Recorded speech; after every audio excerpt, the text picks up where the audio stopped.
also becomes a limitation from good communication. So let us understand it further elaborately. What are the restrictions, limitations or barriers to effective communication? Encoding barriers.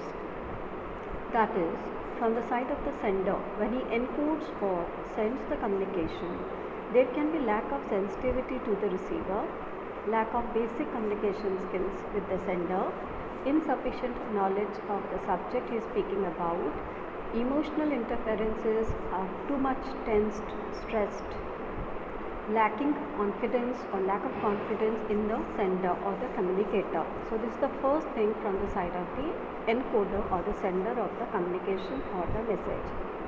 What is the barrier, which is the second one, that is transmitting or conversions of the communication.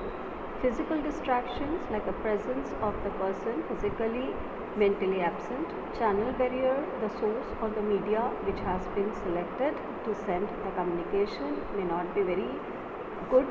Long communication chains means too much of middle disturbances for the communication to happen from sender to the receiver.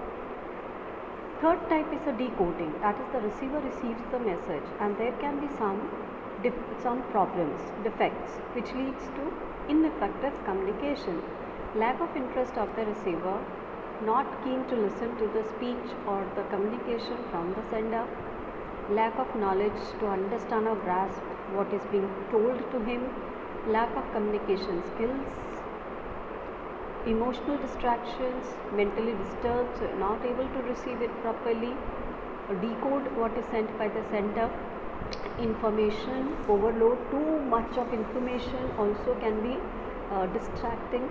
Conflicting messages like the religious concepts, or it might be the language or any other such kind of discrimination related or insult related messages not accepted by the receiver, so ignores the communication sent in form of the encoding by the sender.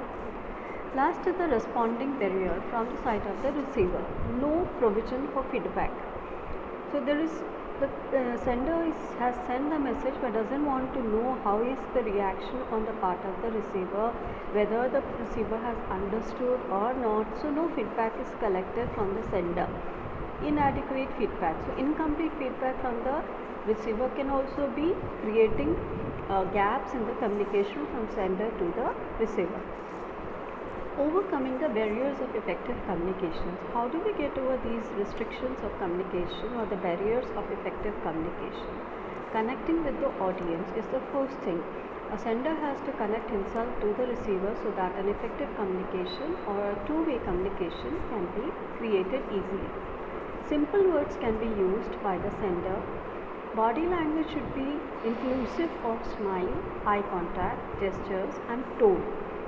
Cultural sensitivity means the place where you stand and speak, or the cultural restrictions should be considered by the speaker. Checking for understanding whether the receiver has understood or not should be promptly checked every now and then by the sender. Seeking participation. The participation of both the sender and the receiver is equally important here. Effective questions can be asked from the sender to the receiver, summarizing what has been said by the sender with the receiver. All these things, if taken care of, can create a very effective communication between the sender and the receiver. So that's all for today, students. Please write down notes. Thank you. We'll continue in the next class.